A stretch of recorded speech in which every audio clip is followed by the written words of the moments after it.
Welcome to Rewiring Health, your hub for transformation and empowerment. I'm your host, Kelly Kessler, and I'm here to guide you in aligning with your true self.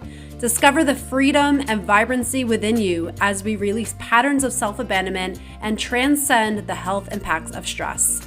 Get ready to unlock your potential and embrace the freedom and vitality you've been seeking. Now let's dive in. As a mom of two young boys, there is so much that comes to the surface. There are moments of feeling guilt where you feel like no matter what you're doing, it's not enough. There are moments of feeling completely overwhelmed, wondering how many more meltdowns you can handle. And then there's moments of feeling just burnt out and wondering how much more can I handle? And all through that, there's a lot more that comes to the surface of unhealed wounds you never even knew that existed. And that is why I'm so honored to have Kate Kripke on the podcast today. Kate helps high-achieving women break free from emotional overwhelm, guilt, and burnout in motherhood. As a maternal mental health expert and transformative coach, she guides mothers in shifting old patterns, regulating their emotions, and reconnecting with their intuition so they can feel calm, confident, and in control while balancing both career and motherhood. Kate believes that thriving as a mother doesn't mean sacrificing personal success, and she equips women with the tools to build deep, lasting connections with their children while continuing to pursue their passions. I so enjoyed this conversation with Kate, and if you are a mom, if you are a female, or if you're a high achiever, this will deeply resonate with you. There is so much that comes through in this conversation that will just plant the seed of allowing you to experience life a little bit differently and honor yourself a little bit more. All right, welcome, Kate Kripke. I am so honored to have you on. I can't wait to get into everything we're going to talk about. So thanks so much for being here. I'm so excited for this conversation, Kelly. Thanks for having Me me. Yeah, absolutely. Me too. And there's going to be so many things that come out. I mean, just as we're talking, there's going to be so many things that I know will resonate with people deeply.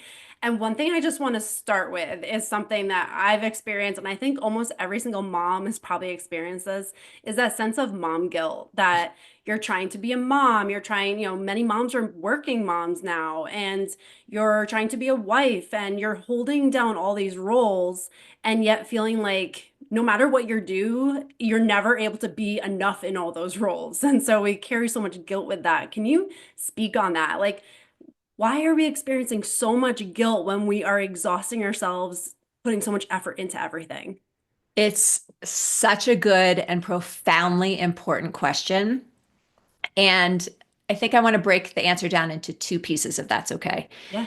First, let's just define guilt for a moment, because guilt is, in its essence, the assumption that we've broken some kind of rule, right? We've done something wrong. I feel very strongly. I think many of us weren't raised to trust this or to have the same belief system, but I feel really strongly that the feelings are never the problem. So feeling guilty is not a problem. We want to sort of get underneath it, to your point, and say, what am I feeling guilty for? Really, we need to ask ourselves, what's the rule that I'm telling myself I've broken? So many of us come to motherhood with these old, hardwired, deeply buried beliefs about ourselves, like I'm not enough or I'm not okay unless dot, dot, dot, right? I'm not enough unless, I'm not okay unless, I'm not worthy unless. And if we bring that mindset and that deep limiting belief that's so buried in fear to mothering, we're going to see everything around us is not enough and not okay and not worthy, right? We take those beliefs and we project them onto motherhood. So that when we ask that question, what's the rule I'm telling myself I've broken? It's almost always going to be someone else's rule, someone else's expectation that's based on what we were taught about how we had to perform as a child, or what society or culture or Instagram tells us is required to be a good mom. So it gets really tethered in all of these attachments to things outside of us. And that feeling, mom guilt is a horrible feeling. And it's something to pay attention to. We want to figure out what is it they're telling us. Yeah. Oh my gosh, totally. And as a mom of like a 2 and a 5-year-old, I'm feeling this hard right now, because it's That. trying to be a professional and it is like you're trying to like listen to your own inner voice that you're doing enough, but there are so many things that like add one more sport on, do this for the kids and all the things demands at schools and you're like, oh my gosh, how do I keep up with all this? So I love that you talk about the deeper things that are going on underneath the surface. And can you dive into that? Because a lot of that, as I've kind of followed your work, is stems from some of the things that we've learned growing up that then translates into what our adult experience is now. Yeah, absolutely. And I think we can all relate to this, even if we were raised in loving households with no big T trauma. I mean, I'll use myself as an example. I was raised by two professionals who were loving parents. I was provided pretty much anything, everything I needed. I privilege and opportunities and school and education, and my parents adored me. And I learned very young that I had to feel and think and behave and even look a certain way in order to receive what I wanted and needed from my parents, which was, you know, admiration and love and kudos and all of those things. And I think many of us who were raised in all kinds of households were sent these messages either directly or indirectly that we had to be a certain way in the world in order to be okay or enough for that matter. And it's really interesting because if we go back to look at sort of the way, the science of attachment and generational patterns of attachment in relationships between parents and children, our parents may have been raised a certain way to think, okay, I have to be a certain way in the world to survive, to be okay. And they just keep passing that down to us. And then we're little girls who grow up needing to be the good girl or do things right or have certain interests or feel certain ways or perform certain ways in order to get what we want. And then if we're not paying attention, we will bring that to our own children. So it's very human. I mean, I don't know that I've ever met anyone that doesn't get caught in this cycle. So the question isn't good, bad, right, wrong that we're in it. It's what do we do with it, right? When we realize that we're sort of working and living and doing in a way that's leading to burnout and guilt and anxiety, what part am I playing in that? How are my thoughts and my beliefs triggering that whole sense of feeling and being in motherhood? That makes sense? Oh, totally. Yeah. And I so appreciate you saying that it's not necessarily this like big trauma event that we had that is bringing this up. And Gabor Mate talks about that. It's not Yes. necessarily the presence of something bad. It can also be the absence of something good. And it can be really hard to conceptualize that when you do look back on your childhood, like you may think like, what's wrong with me? I had everything. I had a good childhood. Why am I experiencing all these things? And it can really be those deep dives that uncover some of the deeper things that may have been going on that you didn't realize because you were just in survival mode as a child. And Yeah, or for those listeners who are kind of pausing and listening to this and saying, "What's wrong with me now?" On paper, my life looks exactly the way I want it to. I have this a great husband and these healthy kids and a beautiful home and a job and on paper everything looks great. Why am I feeling so exhausted or anxious or guilty or empty or stuck? It's funny how we can think we need direct visible evidence to justify how we feel.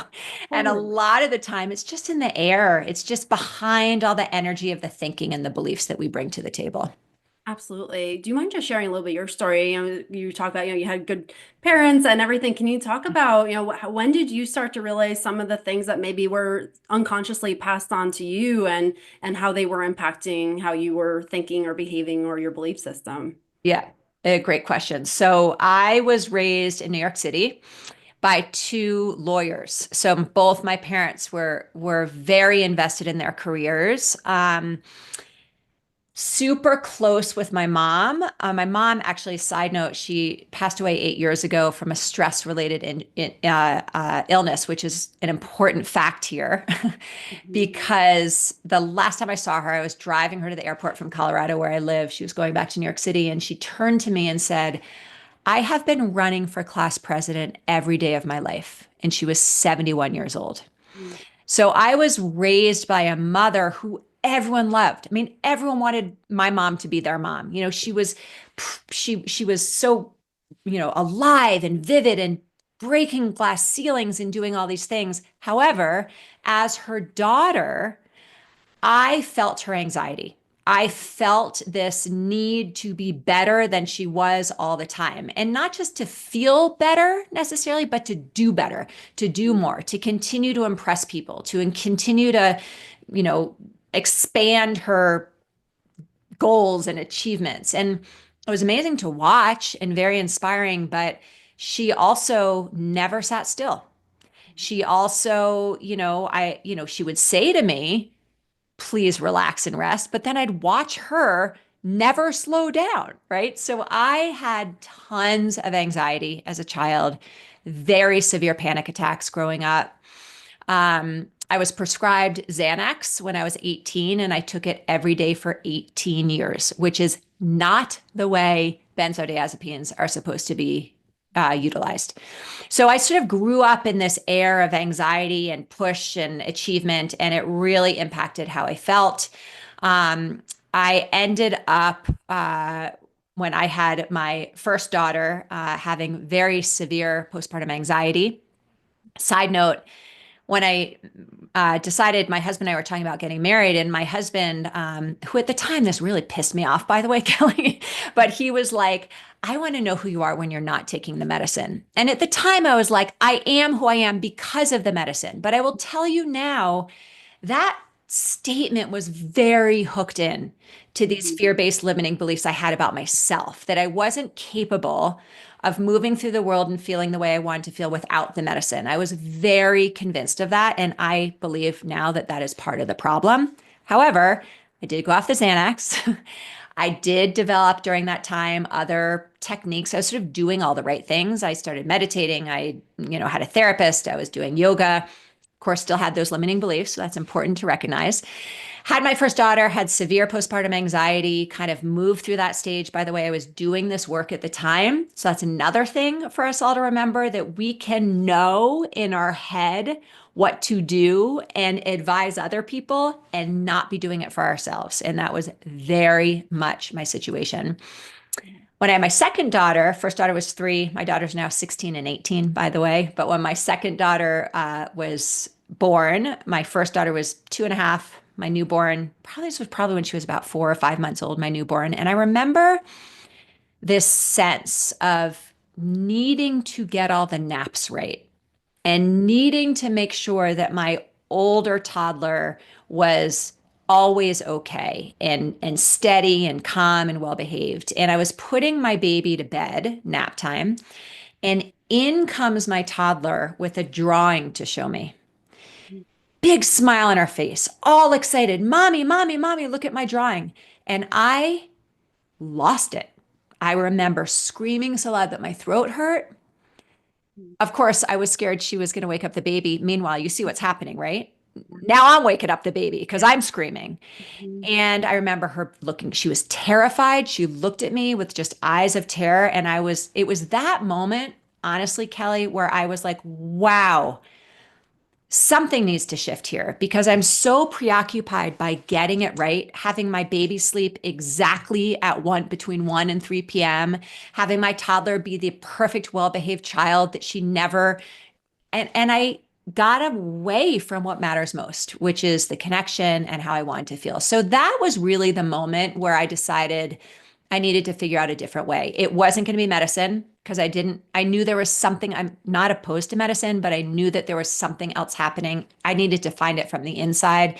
It wasn't going to be doing all the right things because I was eating the right foods and I was doing yoga and I had a meditation practice, but it was that I was still bringing these beliefs about myself to my world as a mother, that the rigid thinking, the all or nothing, the I'm not good enough unless, the I'm not okay unless. And it was those deep rooted, hardwired beliefs that were leading to all my anxiety and Mhm. guilt and burnout. So I guess my pathway to finding a different way, that's really when it started. When I had 2 daughters, young, 3 and 1, 2 and newborn. It was that stage of motherhood that I really was like, I actually have to figure out what's really happening here because I'm doing all the right things Mhm. and Yeah. it's not working. Yeah. First of all, just thank you so much for sharing that Yeah. story. That I can very much resonate with that. And I'm sure there are so many moms right now who are listening that have a similar version of that story where cognitively like that's not how you want to show up, but there's just something within you that it snaps and you react and then you feel that guilt and shame afterwards of like, why did I do that? And then it becomes that whole cycle again. And it can be so difficult to live like that when you feel like you're just always at your breaking point and you're always just exhausted and you're doing more and more and more, and the world's telling you you're not doing enough. And it's Oh, such a hard place to be in. So I appreciate you sharing that. And I want to get into, some of how do you get out of that? Because there's so many people who are like, okay, now what do I do? Because I'm living that right now and I'm doing that and I saw my kid's face and I know we feel disconnected. How do you start to navigate that once you start to recognize those patterns within yourself? yeah, it's a really great question. And I guess I want to pause with a little bit of humor here because not only is it a great question, but it's a knee-jerk question most of us are going to ask. We're like, okay, Kate and Kelly are talking about this thing. I'm starting to feel like it resonates. I don't like how I'm feeling. And so tell me what to do so I don't have to feel the way I feel. And it's Mm, not that it's not a great question to ask. And it's not that we don't want to actually put action, take action and put things into place. But I think this knee jerk need to move away from the emotional discomfort is part of the problem. So I guess I would love to invite everybody who's in that place and you and me, because I have to do this. I mean, again, I've got I got a kid who go to college next year, and I'm mhm. still doing this work on a moment to moment basis. But just as like put a hand on our heart and take a deep breath and remind ourselves that we are not crazy. We are not bad humans. We are not bad mothers. We're just caught up in a system of more, do more, not enough, or maybe even this is just the way it is, which I think is also something we can get stuck in mothering, which keeps us stuck in a place where it's a mindset we get stuck in that keeps us in a place where we're not finding any relief. So Yeah. the first thing is just to ask the question, my life looks a certain way on paper. How am I really feeling behind closed doors and inside my own skin? That is the first question to ask. It is a brave, vulnerable, tender, life-changing question. And we ask that question with a ton of self-compassion because if anyone's like me, there's going to be a time where someone listening is like, what's wrong with me? Everyone else seems to be doing this, but there's something wrong with me. And you and I are relating. We seem to have a very similar experience. My guess is that most people listening are relating. And so we're not alone in this. It's kind of a setup. Motherhood and the way I'll speak to the US is constructs life for mothers is just a setup. It's a setup for burnout and guilt and anxiety. So let's start there. Mhm. Okay, we're all going to take a deep breath. Yep. And then we begin to ask a really valuable question, which is how do I want to feel? Not what do I need to do? Not what do I want my life to look like, but how do I want to feel? That is a question that I think we go through life trying to run away from feelings of anxiety or disappointment or guilt or whatever it is. We're like, don't want to go anywhere near that. But then we also forget to ask, how do I want to feel? And it's such a valuable question because it has very little to do with what we're doing. Does that make Yeah. sense? Totally. Absolutely. Yes.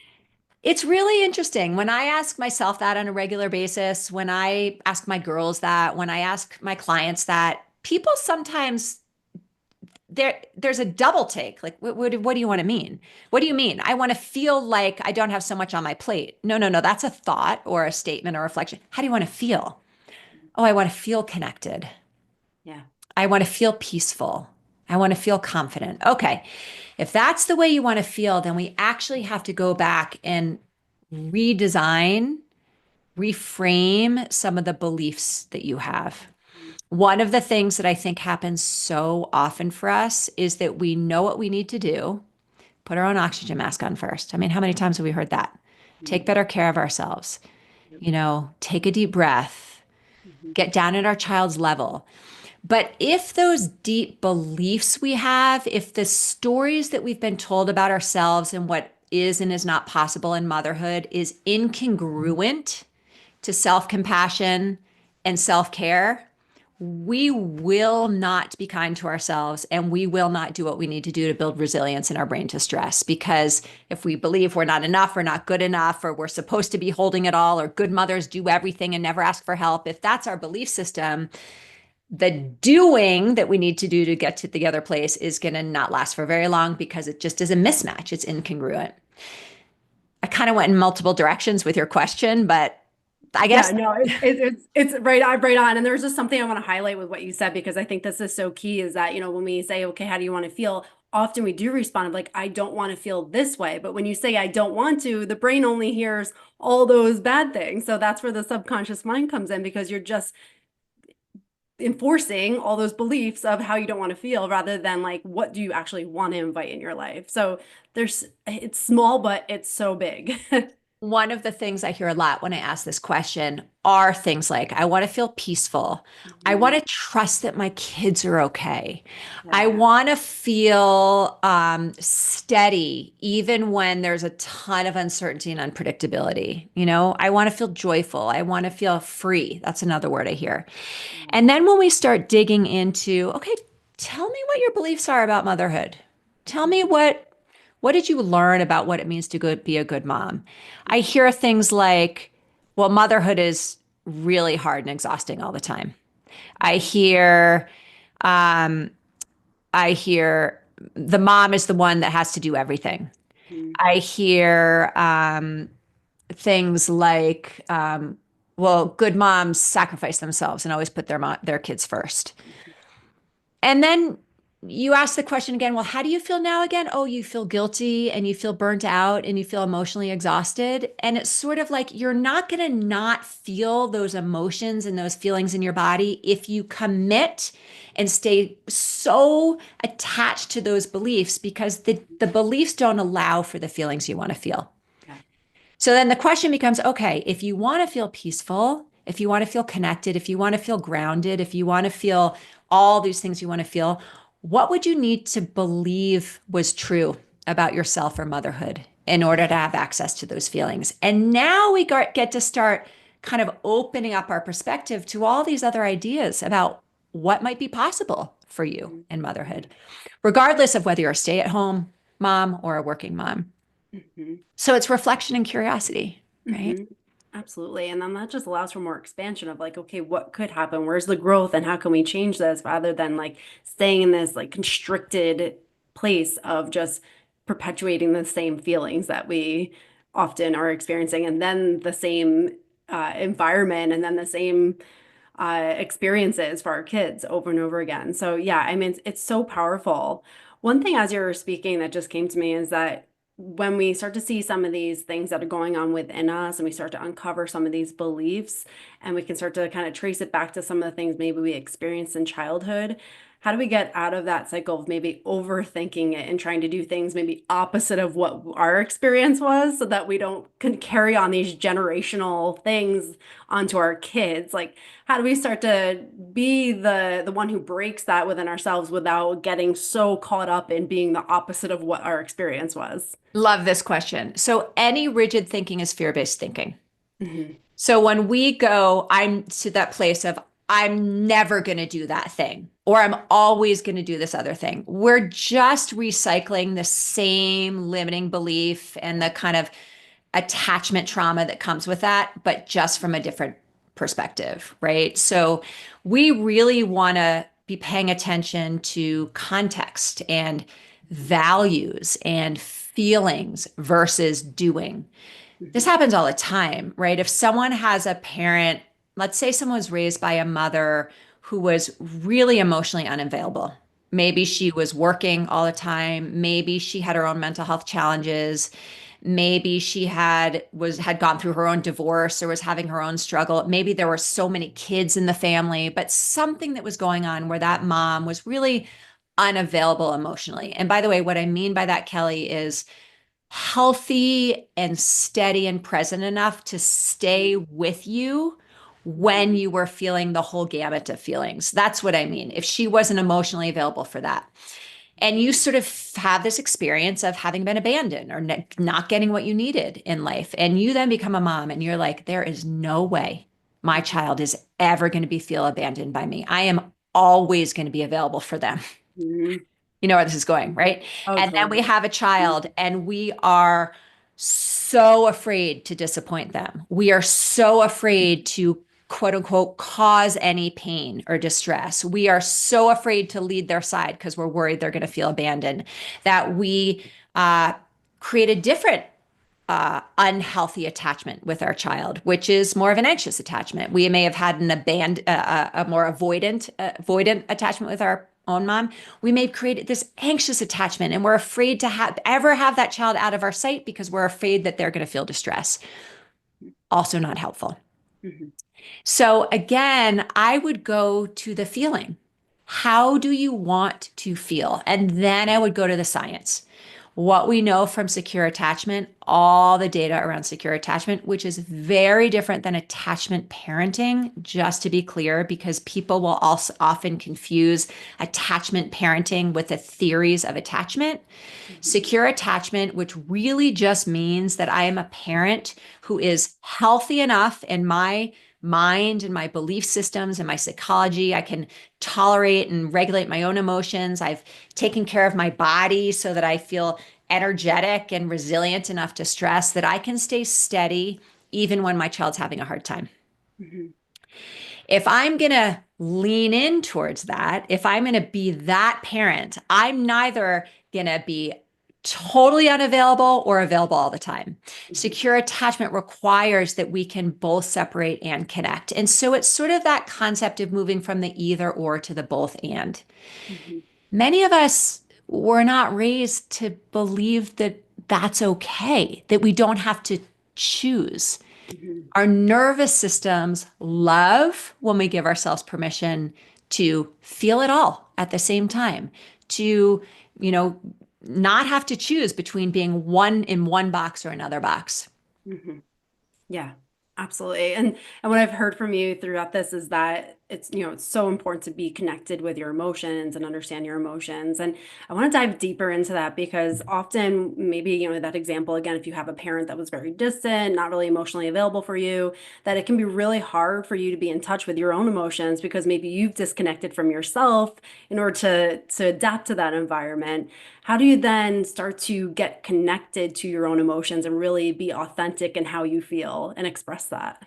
Yeah. Well, first, we're going to have to go back to the belief because we're just going to keep doing Mhm. that. What do you Yeah. believe to be true about emotions? Because if you were taught to believe that uncomfortable emotions were bad and dangerous, they meant there was something wrong with you or something bad about to happen, which, by the way, we don't make up these beliefs out of nowhere. We were taught them somewhere. So it's just that many of them are outdated. You talk about this stuff all the time in your podcast, right? Mhm. And so, I think that the first question is it possible that the emotion is not the problem?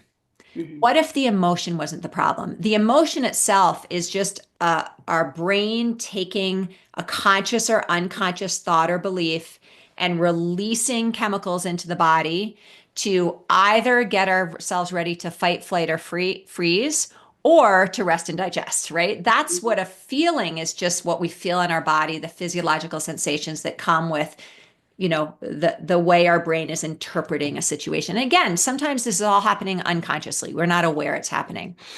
But the feeling is never the problem. It can be really uncomfortable and really inconvenient. But when we can shift that belief so that we then have more tolerance to stay steady in the most moments of uncomfortable feeling, now we have so much more opportunity at our fingertips because we don't have to fix something in the moment. We don't have to change ourselves.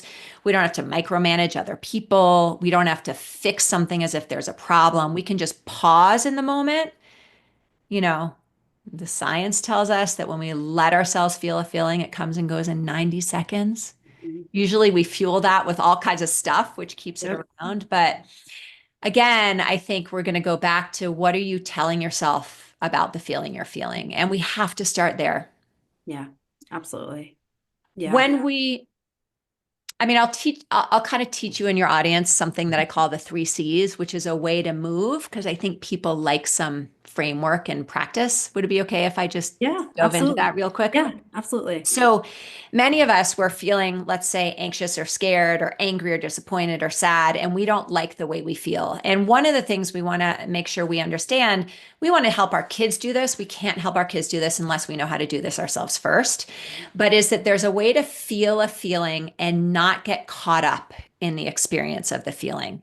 And so, I think it's an appropriate question to ask, what can I do so I don't keep feeling this way over and over and over? But many of us will feel that emotional discomfort and will go right to the problem solving. We Mhm. miss the first two most important points. So I call this the three C's. It helps us move from a really unpleasant emotion back to a more pleasant one. The first C is curiosity. Like, what am I feeling? So many of us don't even do that. We go outwards, we don't go inwards. What am Mhm. I feeling? I'm feeling tenseness in my chest. My jaw is clenched. I'm feeling heat in my cheeks. I feel shortness of breath. I'm feeling angry, irritated, scared, disappointed, sad. Okay, that's the first C, is just getting curious. Really asking ourselves those curious questions. The second C is compassion. We do not do this very well. We go to self criticism and judgment because of Mhm. that limiting belief. I'm not good enough unless, right? Yeah. I'm not okay unless. And so the second C is not what's wrong with me. I shouldn't feel this way. I should just be happy, is like, yeah, of course I feel this. Our hand on our heart. Mhm. That connection with ourself that says, this is a really hard moment, but given the context of this moment, of course I feel this way. By the way, when we're in moments of connection with ourselves or other people, our sympathetic nervous system turns on, rest and digest, and our fight, flight, or freeze turns down. So, that act of self compassion, that act of curiosity from a neuroscience perspective begins to turn down the fight, flight, or freeze limbic brain response in our brain. Now that we've done those two things, now we can ask the third question, the third C, which is choice. How do I want to feel? I don't want to be stuck in anxiety or disappointment or sadness or anger. I want to feel calm or connected or hopeful or grateful. How do I want to feel? And then the question becomes, what thought or a baby step action will get me closer to that new feeling? It is not about not feeling the first feeling. It's Mhm. about also giving access to other feelings so that we don't get all consumed and stuck in that first feeling. And if we really work with our thoughts in that moment, challenging those limiting beliefs, opening up to other possibilities, and if we do those little actions that will get us closer, go stand outside in the sunshine, take a deep breath, give someone a hug, look someone in the eye, drink a glass of water, whatever the thing is, shake it off, whatever it is, we are likely to get closer to that feeling, which unhooks us from the more unpleasant feeling that we're afraid is going to consume us. Yeah. So there's a little framework for people to Yeah. work off of. Beautiful. Thank you so much for sharing because it's, sometimes those little tangible things that when you're going through one of those moments, you can just hold on to and be like, oh, the three C's, and even just pull you into that and allows you to work through it. So I appreciate you sharing that. It's going to be something that I know someone's going to take and it's really going to help them in tremendous ways. So I love that. Yeah. One thing I want to, oh, Yeah. good. Well, I was just going to say we can use that with our kids too. Those three Yeah. C's are it's a That. helpful parenting tool because sometimes we go right to fixing the behavior or fixing Mhm. the emotion, and we got to do step one and two first. Yeah. Usually, step one and two will settle our kids' nervous systems and their behavior will change on its own. But just as a little side note. Yeah, I love that. And I love that you can integrate that, with yourself and your kids because a lot of times we think it's like mutually exclusive. Like I need to work on myself in a box and then when I'm good, I'll be there for my kids. But like you can integrate this together and now you don't have to take your time apart from your kid. You can just do it with your kid. So I Absolutely. love that. And I think that's just so helpful for people to hear that it's like you don't have to do your self-care by yourself, like integrate that with your kids. Yes. So, one thing you talked about earlier, and I want to go back to because I think it's just really would be a great segue into understand like our energy. But I know you were sharing that when growing up, you would feel your mom's energy, and then you would take that inward. Can you talk about that and what's the importance of like boundaries for some people? Because again, when we tune outside of ourselves, it can be really hard for us to be able to tune into ourselves. Can you talk about the role of boundaries in that? For sure. So there's a lot of misunderstanding about what boundaries are. Mhm. And boundaries are not punishment, Mhm. and boundaries are not kind of rigid rules. Boundaries are the choices we make with respect to our own actions and thinking, but let's just focus on actions for a moment that help the whole community stay healthy and well. And, it's interesting. One of the things that I think my parents missed in raising me was a willingness to own their own feelings and show me that they were taking their own responsibility for tending to their own feelings. So the Mhm. message I got was, my parents are not feeling good. And if I don't do something, if I don't change how I'm behaving or fix something for them, they're never going to be okay. So, Mhm. and they never told me that. I mean, that's what's so interesting. This was Yeah. all just what, to your point earlier, and what Gabor Mate talks about, it's what wasn't said, right? Mhm. Yeah. It is no problem for our children to feel us feeling emotionally uncomfortable. Again, because the feeling's never the problem. Mhm. And if we get rigid around, I never want my child to see me distressed, we're also setting the message feeling distress is a problem or wrong or bad. And it's like an unintended message in that. So, Mhm. to me, the place the boundary is important is owning our own responsibility as a grown up, to own my emotions and feelings, and to take personal responsibility for taking care of myself so that it doesn't get unintentionally sent to my children that, this is your fault. I'm feeling this way because of something you're doing. By the way, pause. We actually will believe this sometimes. Mhm. We will in our own body say, well, if you just listened, then I wouldn't feel so impatient, Mhm. right? Yeah. If you just X, Y, or Z, then I wouldn't have to feel the way I'm feeling. And to me, that's a real miss. And we're doing our kids a lot of disservice because we're telling them that they are responsible for how everyone else feels. And they're likely to grow up to be a people pleaser and someone who takes on more than their 100% of the pie.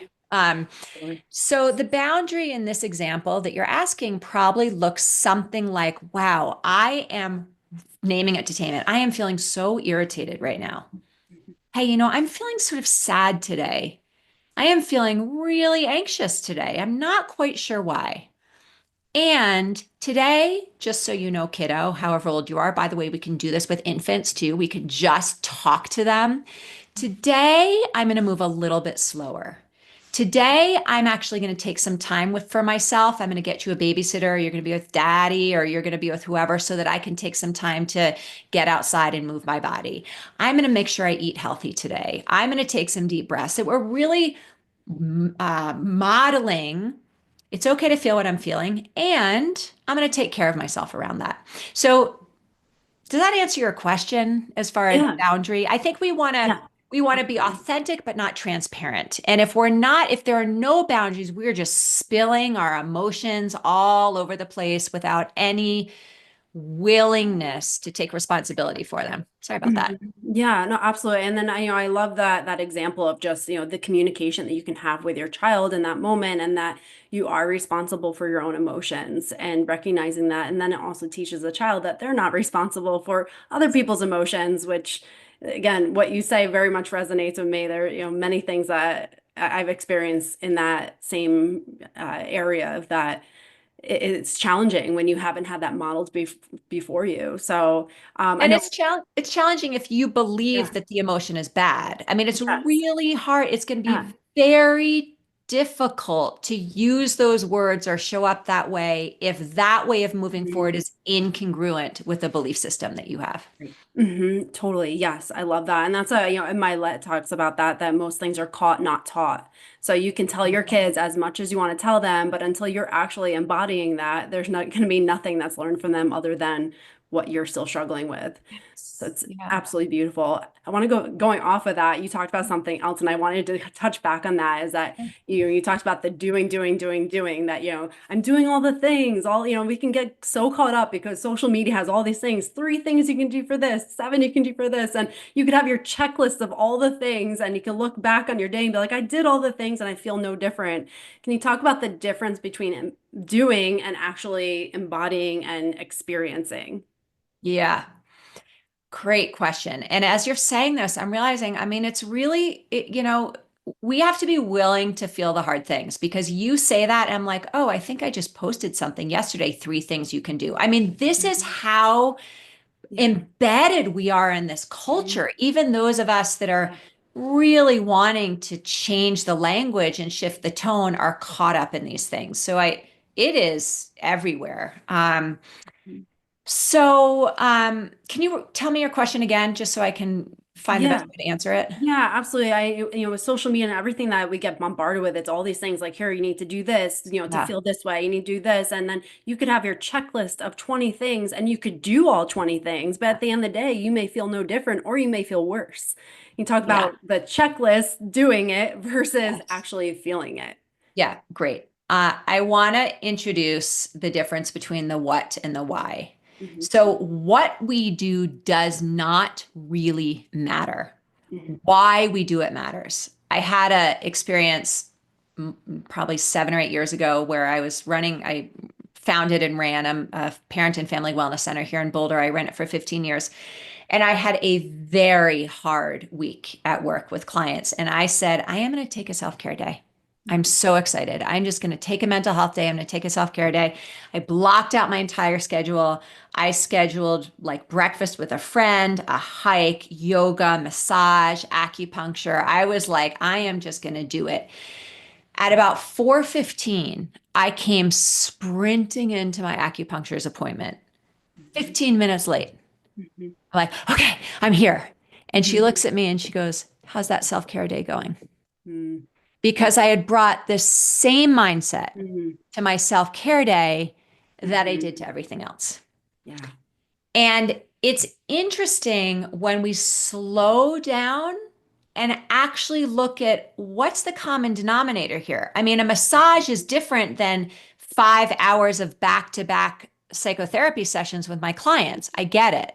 But if the mentality or the self pressure or the high expectation or the doing it right is the common denominator in both, I'm going to feel the same way at the end of both days. So I think that probably gets us to the answer.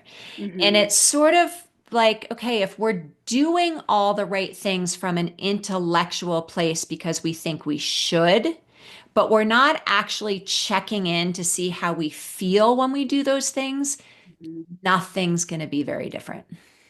Yeah, I love that. And then thank you for your example because there's so many of us like, oh, I've been there. Like, I'm Yes. sure there's so many I know I have. Like, and you're like, oh, okay, yeah, here we go again. Yep. And then you don't even Okay. feel relaxed after taking that day. Mhm. So totally understand that. And then one thing I want to just go into off of that is that again, we can get bombarded with all this information. How do we know what's right for us?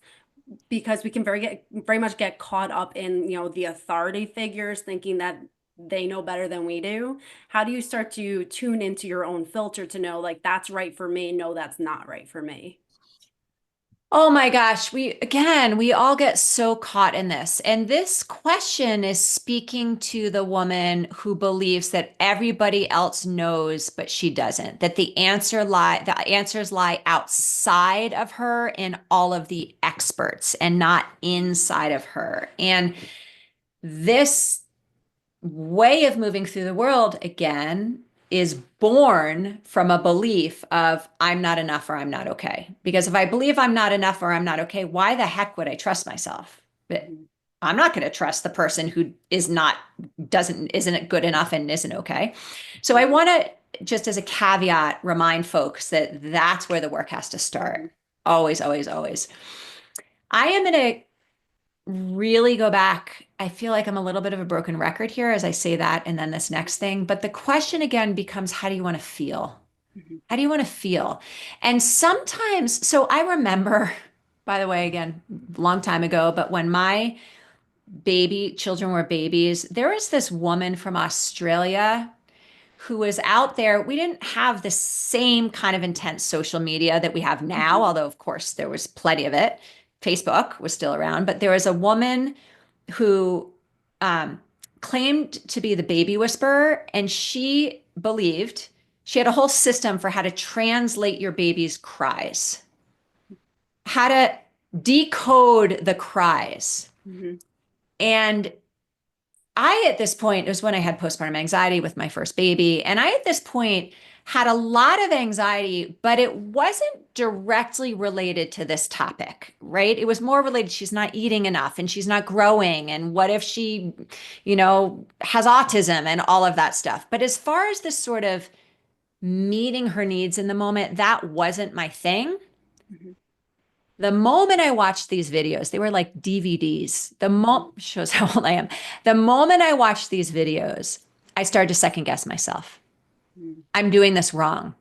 And then all of a sudden, when my baby would cry and I'd get in my head about what is she saying in this cry? Is she hungry or does she want a hug or do I just leave her? And I was trying to go back to the information. I felt so dysregulated in my body when I was Mhm. trying to put into practice these things that I was being told I should do. My Mhm. body knew it wasn't right for me. Yeah. And that's what I want people to remember, that our body always knows. Our nervous system knows when something's congruent or not congruent. And it's a different feeling than just the general discomfort of being new at something. Like what I'm talking about, I was feeling is not the same feeling of, oh, I know this is the right thing for me and it's clumsy and I'm fumbling because it's a different internal feeling. But that internal feeling of wrongness and utter Mhm. confusion and trying to fit myself a square peg into a round hole. I know what that feels like in my body now. Yeah. And I Mhm. think that's it. Sometimes we are lost and we don't know what to do and we look to the outside. That's okay. It's okay to Mhm. look to the outside. But when someone's telling you to do something that just does not feel right in your body, it's just not the right thing. Absolutely. Yeah. So important to decipher that and know that and just to see that power of like the suggestions, like really Oh, be careful of what you expose yourself to because even if you're not eating it up, like you don't know what those messages are telling you. And for you, those they were not serving you. So so important to recognize what you're allowing to come in into and your I think system. and I think you just said it so beautifully. They weren't serving me. It doesn't mean Mhm. they weren't serving other people. Yeah. Because when we get out of the all or nothing, we recognize that context is everything. Mhm. For some moms out there, that information may have been super helpful. It was not Mhm. helpful for me. And it doesn't have to be, I should make it helpful for me because it's helpful for other people. And nor do I need to say it was all, you know, BS and not helpful for anybody because based on everyone's situation, I'm sure it was very helpful for a lot of people because she was getting a Yeah. lot of attention at the time. Mhm. Was not helpful for me. So it's Yeah. just tuning back into really trusting that when we quiet the noise and we feel our feet on the floor and we take those deep, long breaths that remind us that in this moment we're okay, we're Mhm. usually going to know best what's right for us in that moment. Absolutely. Yeah, absolutely. And one last thing I just want to ask you, because big theme we've heard through this is the beliefs that you carry and how much they impact every aspect of your life. Do you mind just sharing your story of how did you start to transform some of those beliefs and release yourself from some of them? Yeah, absolutely. It's profound for me Mhm. because I'm now 52. I have two teenage daughters. I have a long history of perfectionism, comparing myself to others, not feeling good enough, but mostly not believing that I was okay. I had this really weird, unsettled feeling of dread a lot of my life, and I had a lot of hypochondria. Mhm. I really doubted myself in social situations. And it came back when I did this work for myself. It was less, I'm not enough, and more like, I'm not okay. Like, there's really something wrong with me.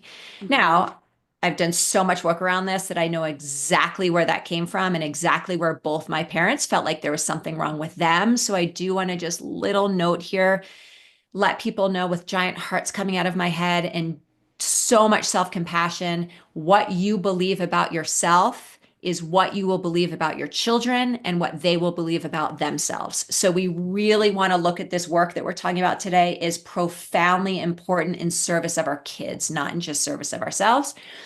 But I grew up really believing that I wasn't okay. And as I started to listen to the voice in my head, I was like, Well, of course I'm anxious all the time. I literally have a record playing in my brain. I'm not okay. I'm not okay. I'm not okay. There's something wrong. There's something wrong. There's something wrong. Mhm. And it's Yeah. kind of humorous when we pull up away. We're like, yeah.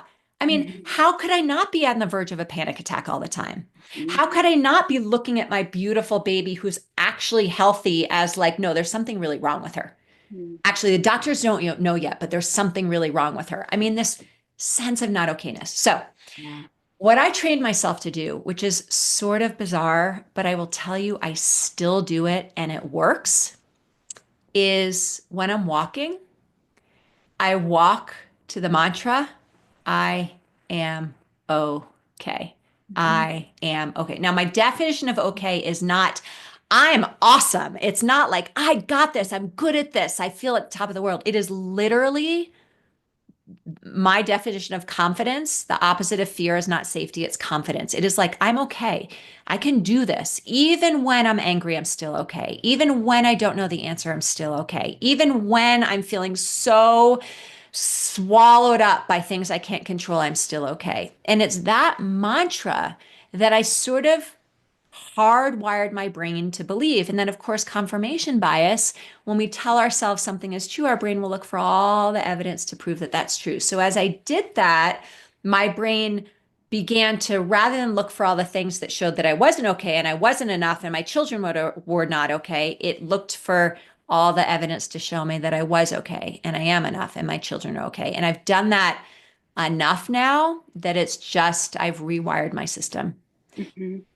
There I you love have it. that. Thank you so much for sharing. Because again, the power of rewiring your brain, that's there it is. It starts out as like a dirt path and then it's a little bit more trampled, and then before you know it's a freeway that you can easily just access. So I love that.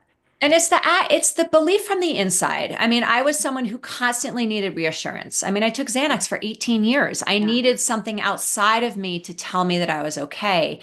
I I love reassurance. I love when people tell me I'm doing a good job. I love a good glass of wine that's going to alter my state, but I don't need the medication or the wine or the reassurance to believe that I'm okay anymore. It's not that I don't want it, it's just that I don't need it. And there's so much freedom that comes from that. Yeah, yeah, so beautiful and so profound. And just that statement you said earlier about your children will believe what you believe about yourself, that is so powerful. And if there's any reason to start to do a deep dive into yourself, there it is, right there. Yeah, I mean, my daughter is, I will tell you, I mean, I was in the same place most of your listeners are. I mean, early motherhood was so hard for me because of Yeah. all the unpredictability and uncertainty and chaos.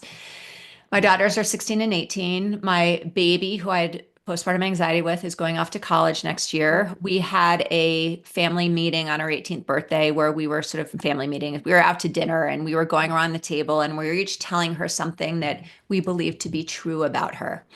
My husband, myself, and my 16-year-old daughter. And it was my husband's turn. And he looked at Kinley and he said, I know you're okay. Mm. I know Wow. you're okay.